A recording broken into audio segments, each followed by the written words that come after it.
Dun dun dun dun dun dun dun dun dun dun dun dun dun. I am a nerd.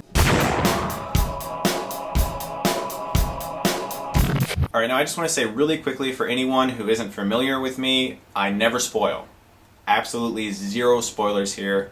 You're safe with me. The Avengers, starring everyone who is awesome. Not the 1998 Avengers, thank goodness, even though Uma Thurman has a striking resemblance to Black Widow. The Avengers comes to us with so much hype because there's been so many multiple movies setting up this movie. This is the movie. Like, this movie, that Marvel has everything riding on this movie. I mean, if this movie was bad, Marvel would just have nothing. They chose Joss Whedon to direct this movie, and such a great choice because Joss Whedon is like the fanboy of all fanboys. Joss Whedon directing this movie would be like if Tom Cruise asked me to direct Mission Impossible 5. My reaction would be like, ah. The god of mischief, Loki, has come down to Earth and he is going to reign terror. He wants to rule mankind. He's going to bring his army down. And Iron Man, Hulk, Captain America, Thor, Black Widow, Hawkeye, Nick Fury, and the Avengers come together to fight against that. Now let me tell you what I was worried about. I was really worried about so many characters, so many huge, larger-than-life characters in one movie. Can they make the story cohesive? Can they make the scene like a whole movie, not just a whole bunch of different movies just mashed into one?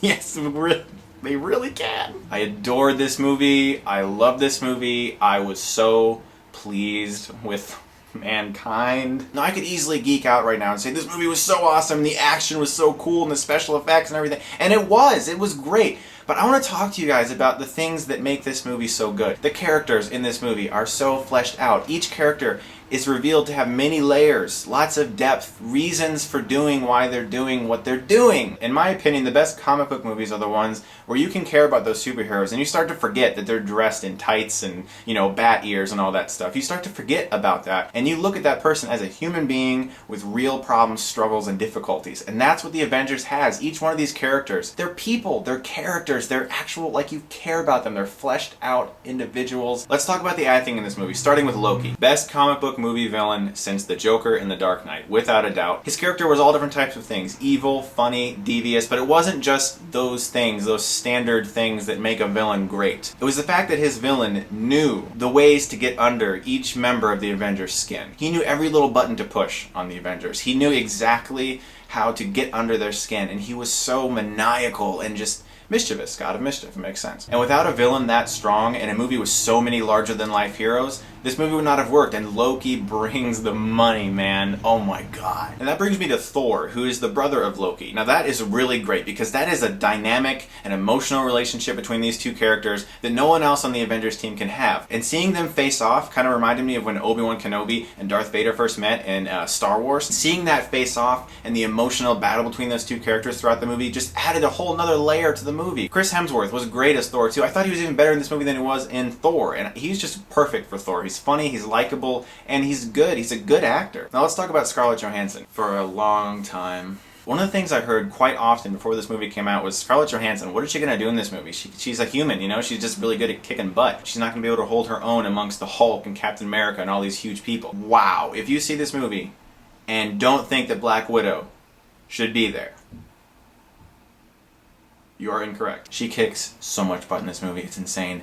And I don't mind watching her jiggle while she does it. See, her and Hawkeye have a really cool relationship in this movie, and it's really good that Joss Whedon chose to go in that direction with those characters. They're both humans, and they're both agents on this team, and they would relate well to each other. And they flesh out each other really well throughout the film. No spoilers, but throughout the film, certain things need to be taken care of that Captain America and the Hulk just, they can't do. Like helping humans like get out of some rubble or something. The Hulk would just like squish them or something. But Black Widow and Hawkeye, that's what they need to do. And you can watch the entire Avengers team like fall into place. Now let's talk about Mark Ruffalo as Hulk. See, Mark Ruffalo as Hulk got a lot of hate before this movie came out because people really liked Edward Norton, you know? And I was one of the guys who didn't mind Eric Bana. Yes, the Ang Lee Hulk movie, and let's not talk about that, but Eric Bana I thought did fine for the role. Edward Norton I also thought did great for the role. But this, I'm gonna tell you, this is the first time I have ever been 100% satisfied with the Hulk in a movie, because I thought The Incredible Hulk was a fun movie, but To me, that just wasn't Hulk. That was more of the TV show with Bill Bixby, who also did well. And when Thor and Hulk fought in this movie, it reminded me of the old movie from like the 90s, Return of the Incredible Hulk, that was on TV. How far we have come. And the Ang Lee Hulk, that was Ang Lee Hulk. That's why people call it the Ang Lee Hulk, because it was Ang Lee Hulk with poodles. This is the first time where I have just thought, yes, this is the Hulk from the comics. There's a line in this movie, won't spoil it, promise, that just sums up the character of the Hulk. When he said it, the audience literally applauded, and I went, that's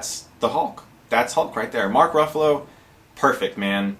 Excellent job. And the Hulk is just so great in this movie. He really stands out. I mean, he has pretty much all the best moments, trust me. Also, what's so cool is this is the first time the actor portraying Bruce Banner did all the motion capture work for the Hulk. So he looks like Mark Ruffalo. I mean, that's Mark Ruffalo. Eric Bana, Hulk, maybe a little bit, yeah. Edward Norton Hulk, not at all. That looked nothing like Edward Norton. This one looks exactly like Mark Ruffalo. It's believable that that guy would turn into that thing, and I like that. Do I even need to tell you that Robert Downey Jr. is fantastic here? I mean, this is the character of Robert Downey Jr. Iron Man, he has made Iron Man his character. He is so great. Joss Whedon and Zach Penn did some great comedy writing for this movie. He is so funny. I mean, this movie is actually very hilarious. This movie is funnier than some of the comedies I've seen so far this year. And one of the really cool things about Iron Man's character in this movie is the way he matured. And you see him fight with that inside him throughout this movie, because he's really more of a narcissistic or selfish character. And you can see him as the movie progresses just becoming more of a hero and becoming like, this is what I need to do, and being inspired by the people around him. Chris Evans was great.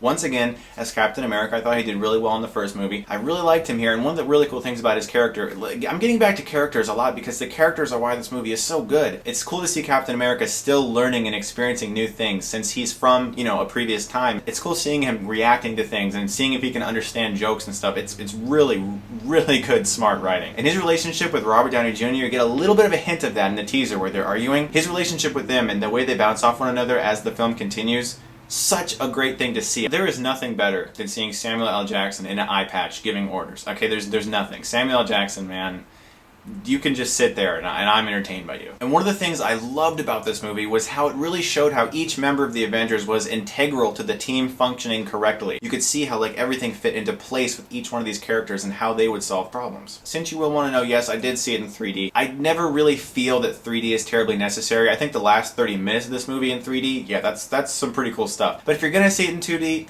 I don't think it should be a problem. If you're a fan of 3D, see it in 3D. The 3D is good. The depth of field is good. It didn't bother my eyes. The 3D looks nice, but I don't really feel like 3D is ever really necessary. And it goes without saying, the CGI was great. There was not one poorly done shot. This movie is technically extremely impressive. No spoilers, but be sure you don't get up right when the credits end.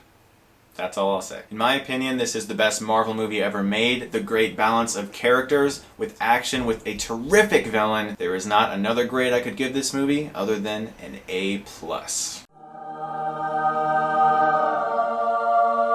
That is the first time I've ever given a new release an A+. Enjoy this movie when it comes out, please. Now, you may have seen me mention in a previous video that I was hoping to see this movie with the flick pick. I was not able to, however, he is still coming over to my house soon, and we will do some Avengers videos together, and he's going to star in some skits, and we're going to do like a spoiler-filled discussion of it after the film is released, of course, so you guys won't be spoiled by anything. And so I hope you look forward to it and enjoy that, because I'm looking forward to it too. And as always, guys, if you like this review, you can subscribe to my channel and get Stuckmann.